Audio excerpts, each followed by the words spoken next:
Atos, capítulo 4 agora.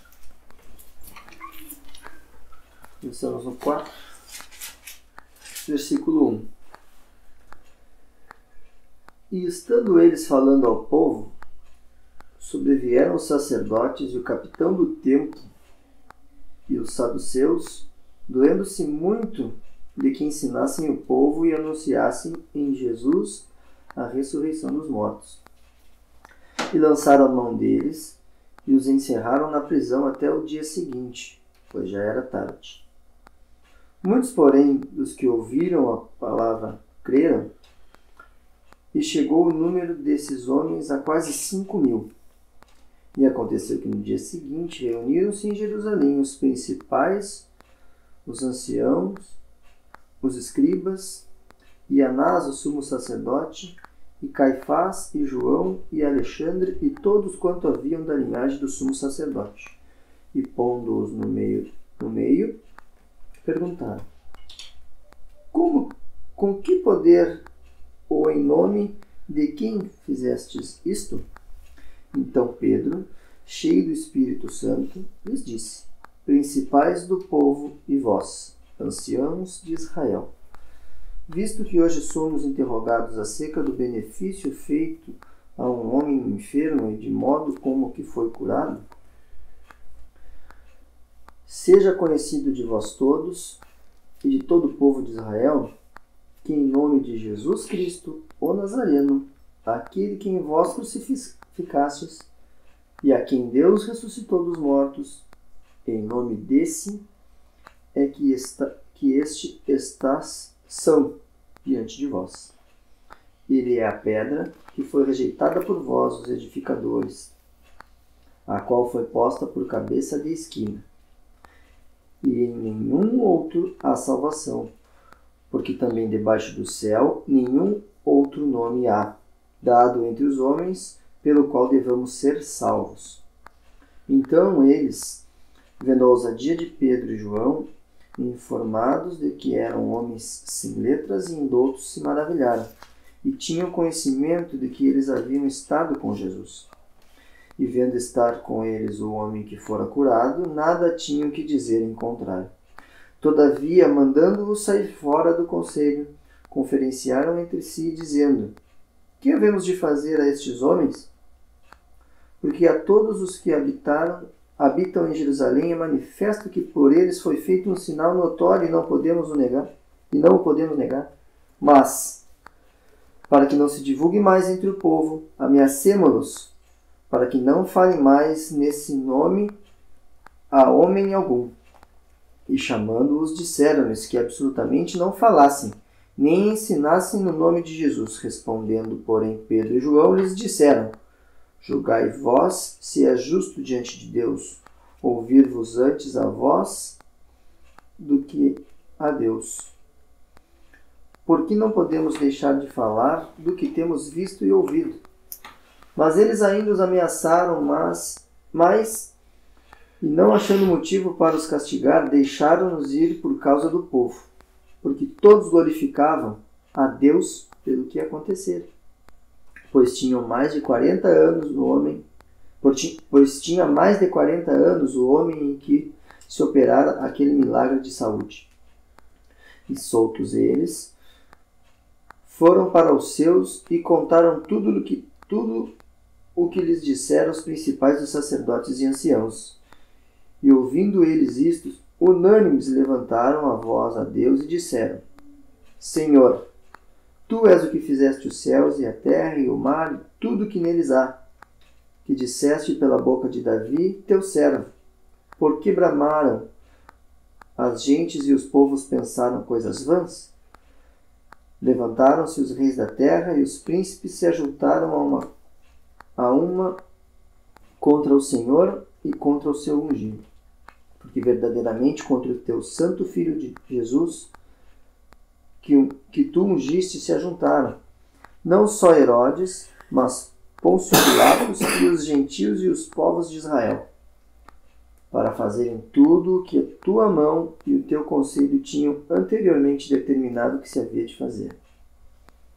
Agora, pois, ó Senhor, olha para as suas ameaças e concede aos teus servos que falem com toda a ousadia a tua palavra, enquanto estendes a mão para curar e para que façam sinais e prodígios pelo nome do teu santo Filho Jesus. E tendo eles orado, moveu-se o lugar em que estavam reunidos, e todos foram cheios do Espírito Santo, e anunciaram com ousadia a palavra de Deus. E era o coração e a alma da multidão dos que criam, e ninguém dizia que coisa alguma do que possuía era sua própria, mas todas as coisas lhes eram comuns. E os apóstolos davam, com grande poder, testemunho da ressurreição de Jesus Cristo, e todos eles havia abundante graça. Não havia, pois, entre eles necessitado algum, porque todos os que possuíam herdades ou casas vendiam-nas, traziam o preço do que fora vendido e depositaram aos pés dos apóstolos. E repartia-se cada um segundo a necessidade que cada um tinha.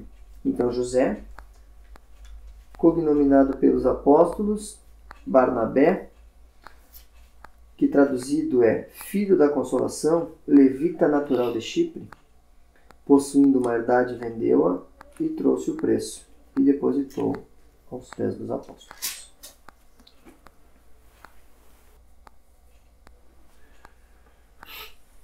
No capítulo 3, pela cura daquele coxo, eles puderam falar para o povo. Ele fala que quase 5 mil, em torno de 5 mil pessoas se converteram. Agora, nesse nosso capítulo, eles vão ter o privilégio de testemunhar perante os sacerdotes, os saduceus, o clero, né? O clero, o núcleo do clero judaico, os líderes, os anciãos.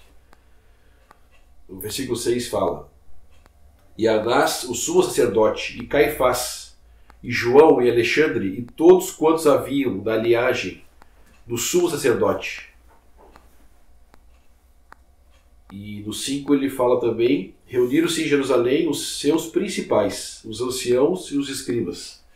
Então essa plateia aqui, agora que eles vão ser julgados pela pregação que eles estavam fazendo, a gente não pode dizer que tinham leigos aqui da palavra.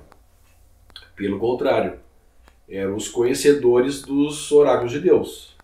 O sumo sacerdote, ele era ele que fazia o sacrifício uma vez por ano, ele que entrava no santo dos santos lá. Interessante que quando Paulo estava numa plateia de incrédulos no Areópago, que ele pregou o Evangelho, quando ele falou de ressurreição, uns escarneceram, mas alguns ficaram para ouvir.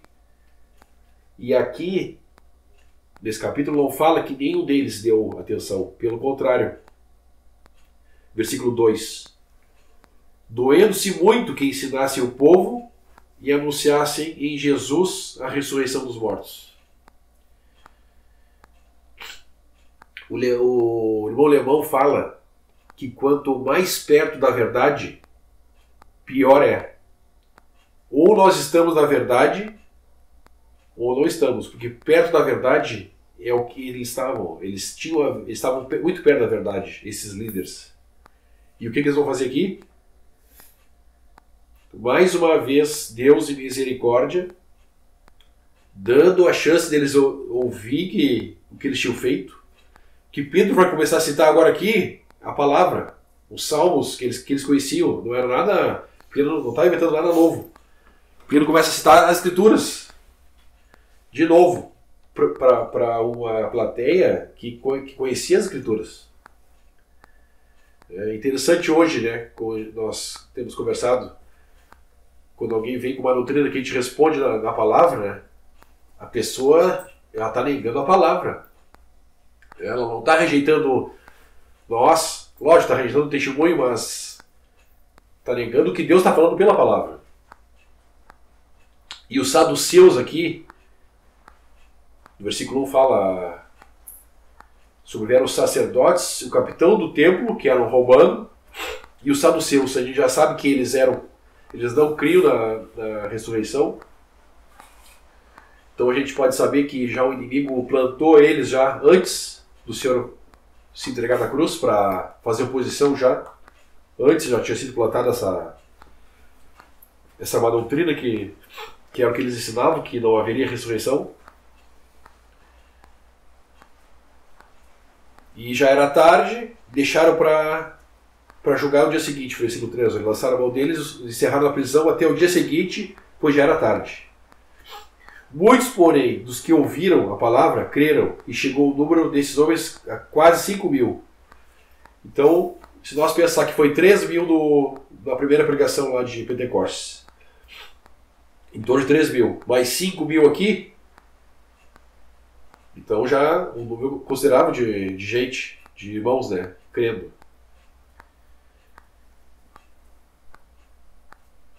E isso vai fazer, isso que vai intimidar esses líderes aqui, essa grande quantidade de pessoas que creram na mensagem. Porque a verdade não intimidou eles. Porque no versículo 7, e pondo-os no meio, perguntaram: com que poder ou em que nome? Ou em nome de quem fizestes isso? Versículo 8. Então Pedro, cheio do Espírito Santo, lhes disse: principais do povo, e vós, anciãos de Israel, visse que hoje somos interrogados acerca do benefício feito ao homem enfermo e do modo como foi curado, seja conhecido de vós todos que de todo o povo de Israel, que em nome de Jesus Cristo, o Nazareno, aquele a quem vós crucificastes, e a quem Deus ressuscitou dos mortos, em nome desse é que este está são diante de vós. O versículo 11. Ele é a pedra que foi rejeitada por vós, os edificadores, ao qual foi posta por cabeça de esquina. Ele está citando o Salmo 118. Salmo 118, versículo 22. A pedra que os edificadores rejeitaram tornou-se cabeça de esquina.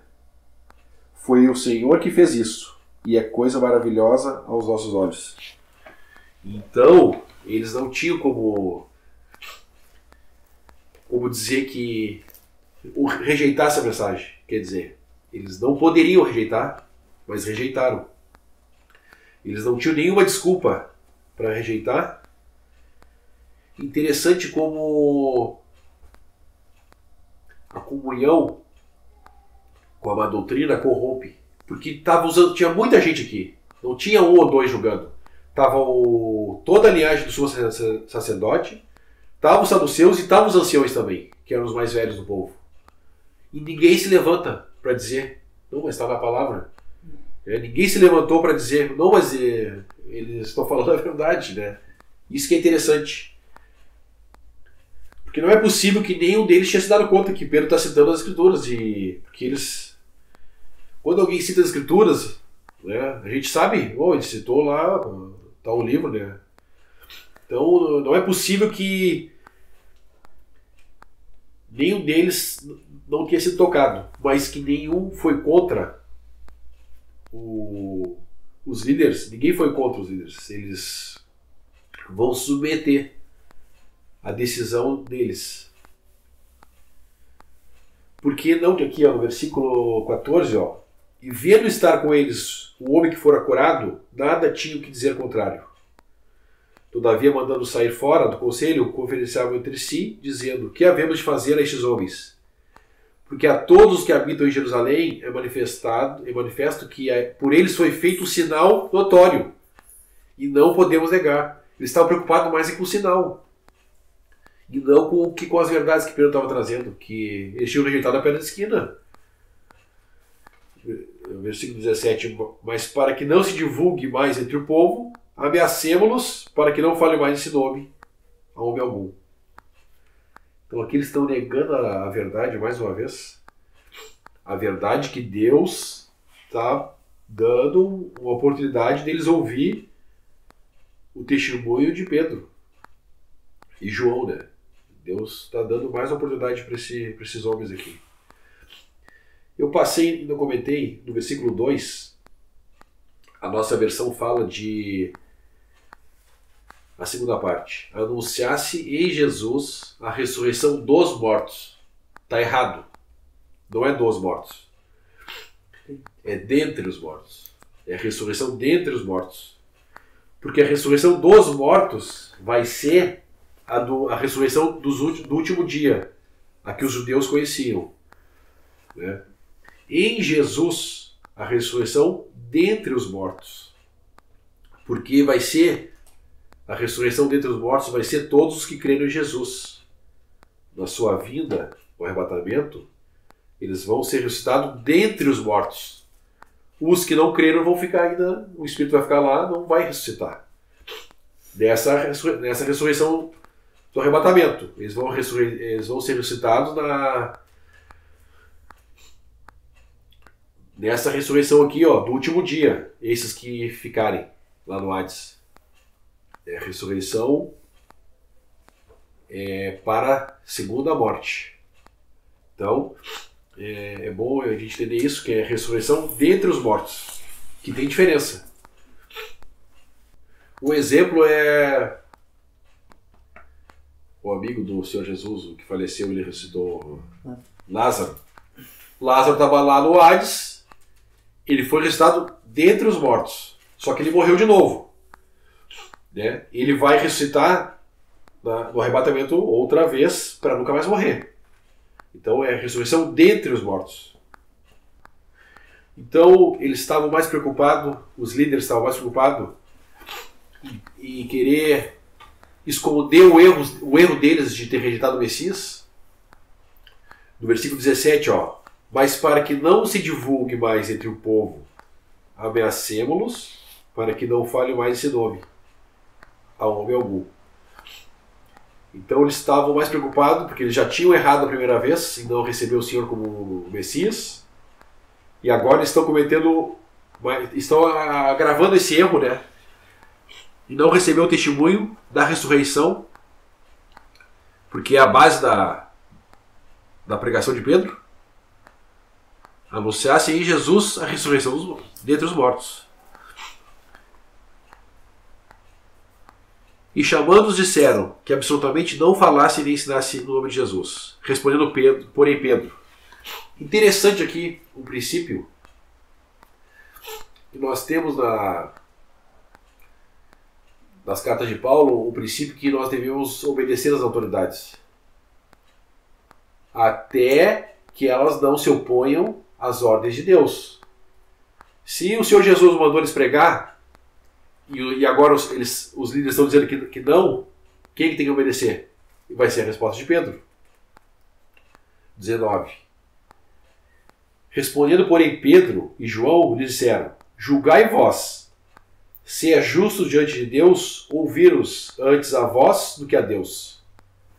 Porque não podemos deixar de falar do que temos visto e ouvido. Então eles eram testemunhas oculares, né, da ressurreição do Senhor. E apesar do sumo sacerdote, ele era autoridade? Sim, ele era autoridade da velha dispensação, da lei. Agora estava sendo passado para a igreja, os oráculos de Deus. Até que talvez na dispensação da lei ele deveria ser reconhecido como autoridade. O Senhor Jesus mesmo deu sinais disso quando ele falou acho que foi o cego que ele curou: vai e cumpre os votos no templo. Faz o que eles falam, mas não faz o que eles fazem. O Senhor falou sobre isso, sobre os líderes religiosos. Mas agora, Pedro não vai se submeter à ordem deles de ficar quieto, porque está indo contra o que o Senhor Jesus tinha orientado eles e ser testemunho, né? Só tentar uma breve passagem que fala aqui, né? No 8, só para abrir um parênteses aqui. Então Pedro, cheio do Espírito Santo, lhes disse, nesse trecho aqui: aqui há muita confusão quando fala cheio do Espírito Santo, é que eles teriam sido, que Pedro naquele momento teria sido cheio novamente do Espírito Santo, ou sido rebatizado, sei lá, muita confusão no meio religioso quando fala-se em cheio do Espírito Santo, né? Mas queria tentar aqui, na verdade, para a capacidade e encorajamento que o Espírito Santo traz. E aí fica escrito, na verdade, porque estava à frente, como o irmão falou ali, dos principais da sinagoga. Então, isso aqui foi um ato que o próprio Espírito Santo o dirigiu a falar a eles, né? Ele proporcionou esse momento aqui, não é pela própria força de Pedro, né? Fica enfatizado, cheio do Espírito Santo, ele disse, porque é a capacidade, e Jesus falava isso quando ensinava, tá lá em Lucas, eu estava comparando, Lucas 12, ele falava no versículo 11, quando vos conduzirem à sinagoga. Olha assim, não sei se os irmãos querem abrir, mas vou ler rapidamente. E quando vos conduzirem às sinagogas, aos magistrados e potestades, não estejais solícitos como ou no que haveis de responder, nem do que haveis de dizer, porque na mesma hora vos ensinará o Espírito Santo o que vos convém a falar. Então, essas situações é que a gente fala muito sobre a submissão ao Senhor, né, e a vontade dele. Deve se atentar de não fazer as coisas pela sua própria vontade, porque o Espírito é que nos guia, né, a falar da verdade, nos dá a oportunidade de falar da verdade.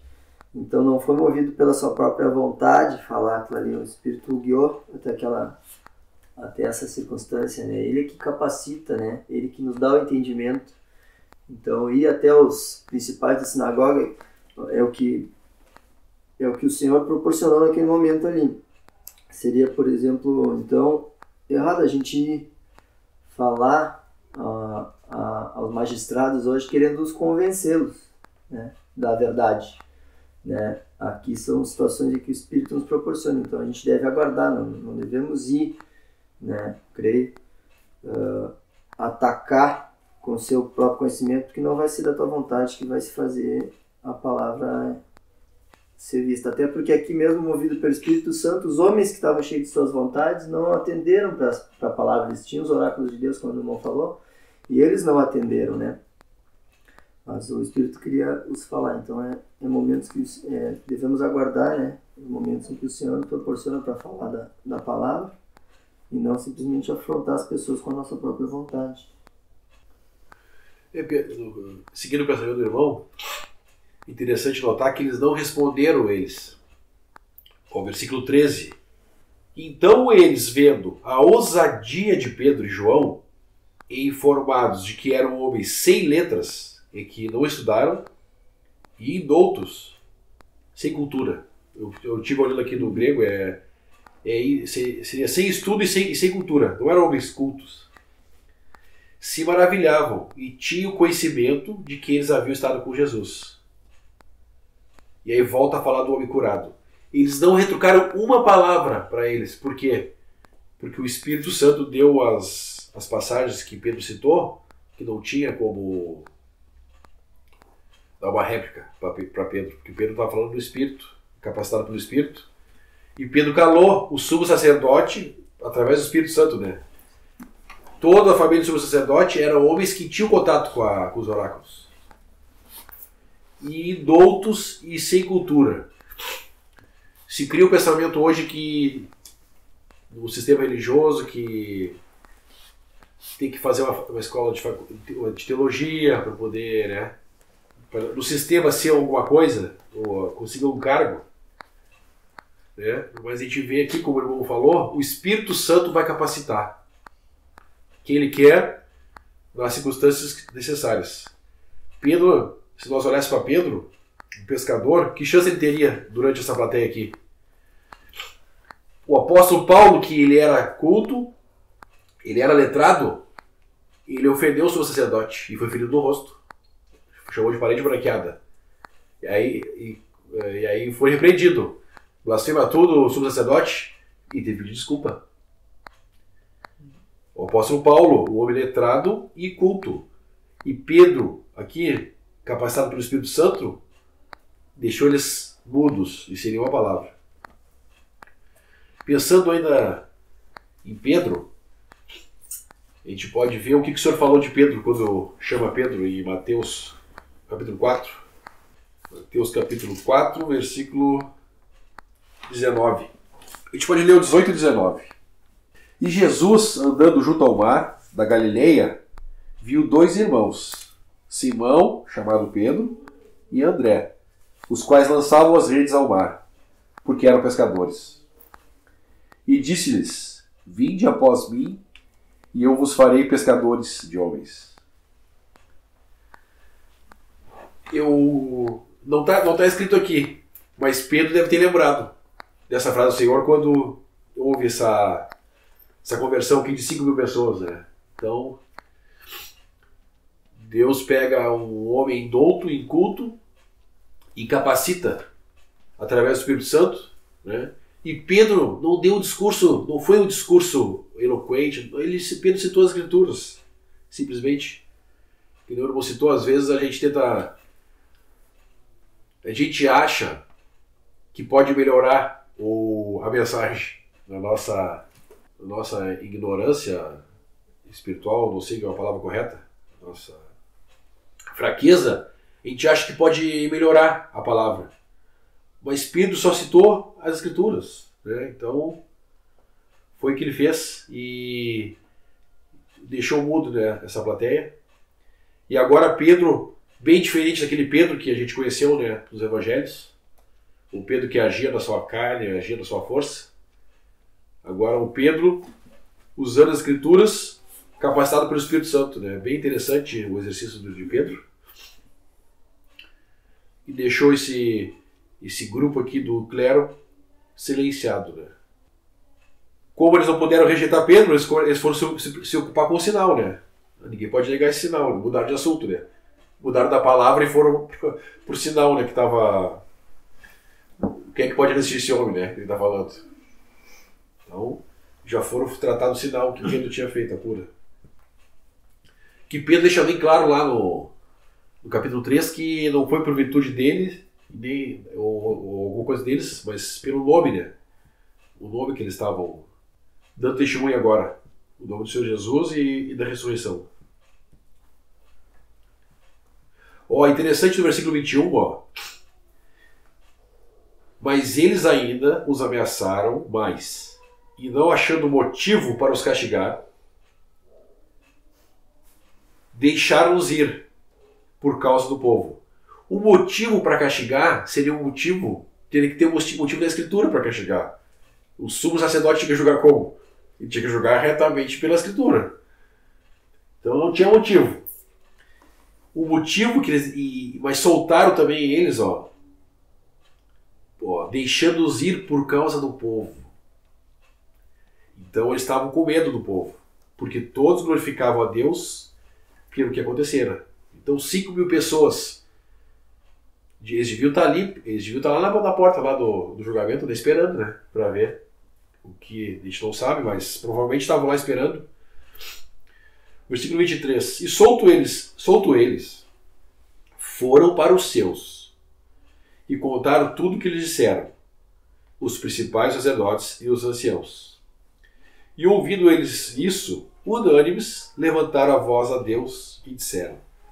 Aqui nós vamos ter um relato de uma reunião de oração agora, de assembleia.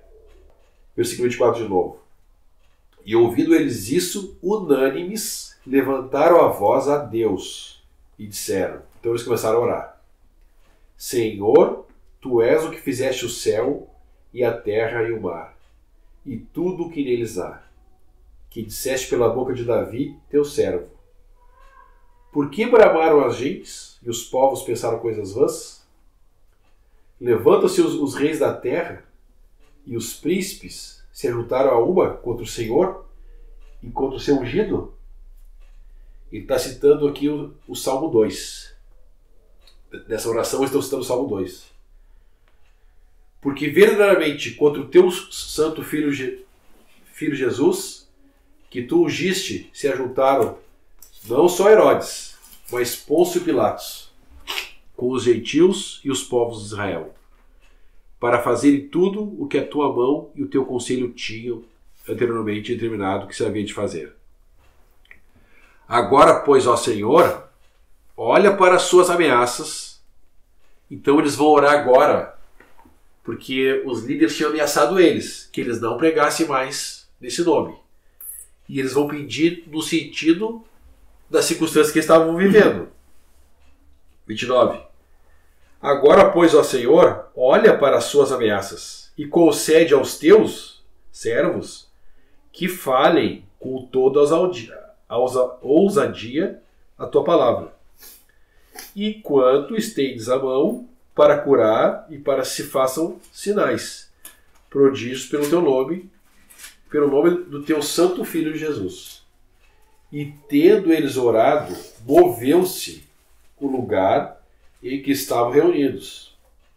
E todos foram cheios do Espírito Santo e anunciavam com ousadia a palavra de Deus. Então eles estavam expressando aqui nessa reunião de oração gratidão por Deus ter anunciado dar o testemunho perante a elite do clero judaico. Então pedindo agora força em relação às ameaças, né? Porque eles tinham ameaçado para não falar mais desse nome. Enquanto estendes a mão para curar e para que se façam sinais, prodígios, pelo nome de teu santo Filho, Jesus. Então eles estão pedindo credenciais agora para Deus mostrar para o povo que a coisa tinha mudado agora. Mudado. Deus está tirou os oráculos da mão desse clero e está colocando agora na igreja. Então os sinais são as credenciais. São as credenciais de que Deus está com eles agora. Deus está com a igreja. Interessante, fala que de 2, Pedro e João, agora todos eles estavam cheios do Espírito Santo. Segunda parte do 31. E todos foram cheios do Espírito Santo e anunciavam com ousadia a palavra de Deus. Então imagina, de 2 que estavam pregando o Senhor Jesus, agora todos os irmãos estavam cheios do Espírito Santo, capacitados, que nem Pedro foi, a dar testemunho, com ousadia.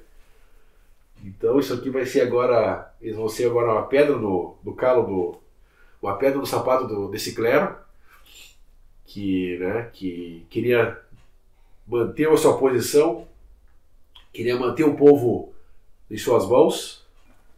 E outra coisa interessante, no versículo 24, unânimes levantaram a voz a Deus. Então, isso aqui é uma oração de assembleia. A uma só boca, né? O irmão ora, nossos pensamentos são dirigidos a Deus. A oração coletiva tem os seus caráteres diferenciados também. E devemos orar cada assembleia local tem os seus exercícios, né? Devemos orar pelos nossos exercícios, podemos orar pelas outras assembleias, podemos, né?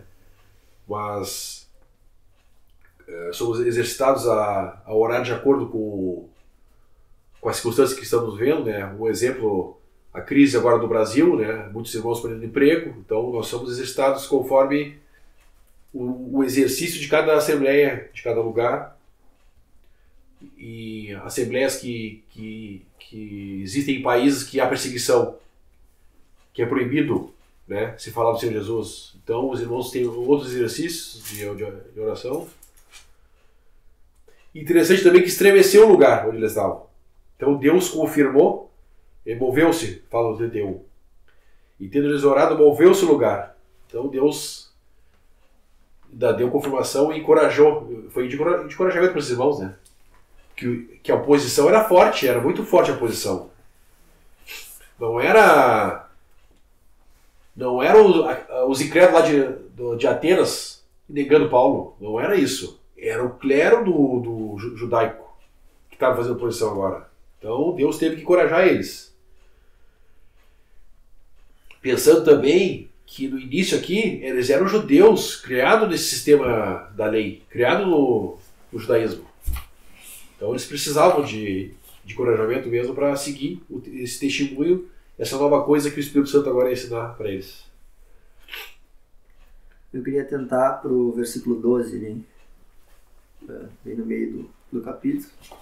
Ele fala, assim que ele fala a palavra, né, onde o Senhor é a pedra da esquina, que foi mortal, ele fala: e em nenhum outro há salvação, porque também debaixo do céu nenhum outro nome há dentre os homens pelo qual devamos ser salvos.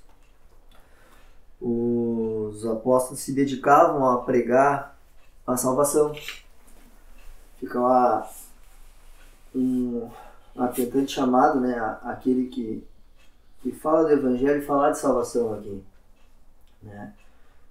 A exemplo do que eles faziam, né, que Pedro estava fazendo aqui, já falando de salvação. Eles atentavam para o sacrifício de Cristo pelos pecados, né, e pela salvação. Então aqui ele fala: nenhum nome há. E hoje a gente vê uma grande confusão dentro das religiões de que a perda da salvação, né, nós falávamos antes. Então não há outro, é somente por intermédio de Cristo, pelo sacrifício dele, por crer nele, que há a salvação. E então fica claro, né, que as obras não te levam à salvação. Ainda nós vamos entrar mais à frente em Atos. Vou dar só uma passadinha rápida, né? Que é no 13, no capítulo 13 ele vai falar no versículo 39. Deus até leu 38 e 39. Bom, Atos 13, o versículo 38 e 39 eles falam, né: sejai-vos, pois, notório, varões e irmãos, que por este se vos anuncia a remissão dos pecados, e de tudo que pela lei de Moisés não pudestes ser justificados, por ele é justificado todo aquele que crê.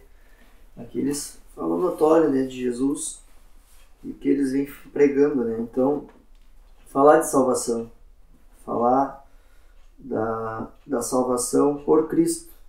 E também dizia Jesus quando esteve aqui, eu acho que lá em João, né, 14, ele fala: ninguém vem ao Pai se não for por mim.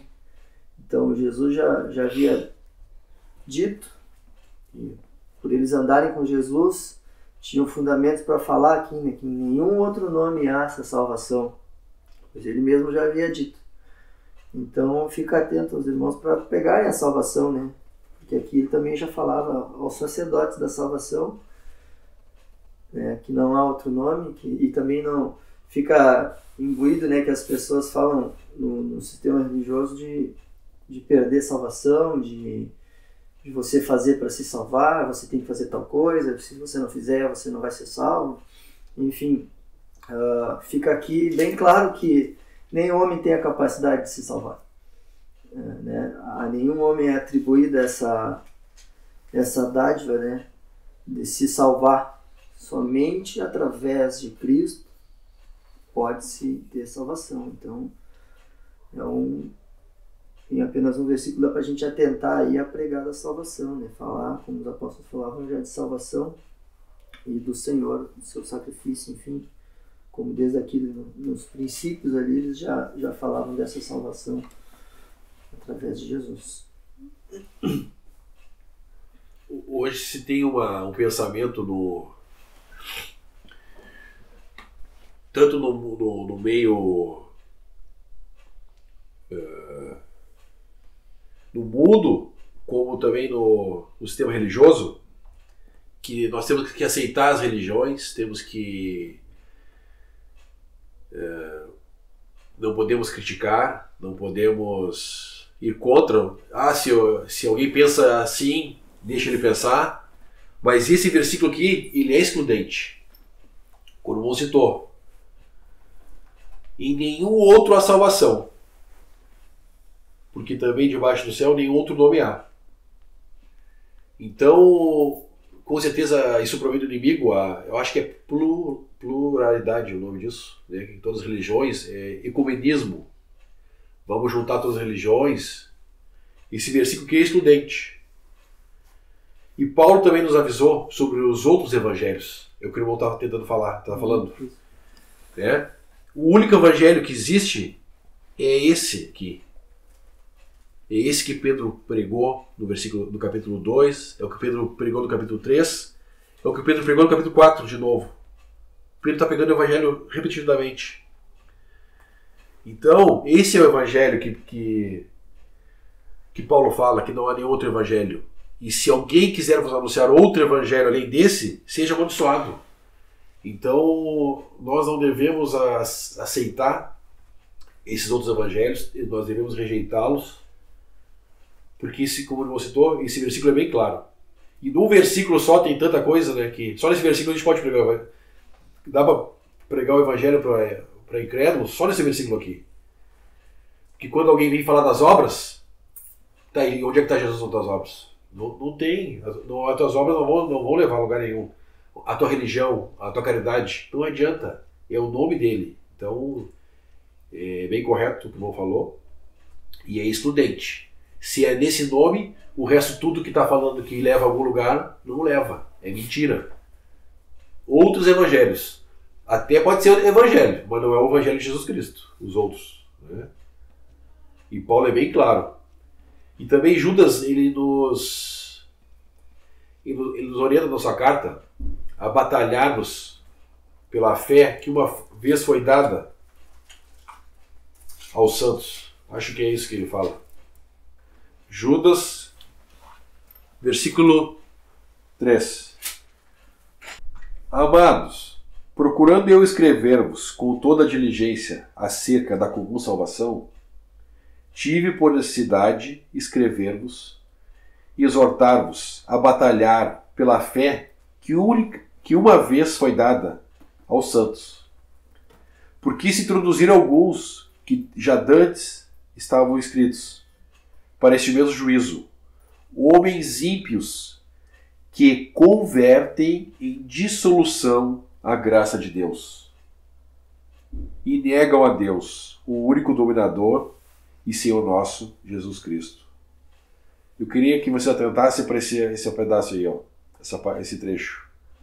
Homens ímpios que convertem em dissolução a graça de Deus. Qualquer outra mensagem que não for a base, a obra de Cristo, está convertendo em dissolução a graça de Deus. Né? Você está pegando a graça de Deus e está corrompendo ela para criar outro evangelho. Então Judas nos orienta a batalharmos, escrevermos e exortarmos a batalhar pela fé que uma vez foi dada aos santos. Então, não é nada novo, não é nenhuma mensagem nova, é voltar para os princípios, voltar por que as coisas que esses irmãos pregavam, né? Isso que era poder.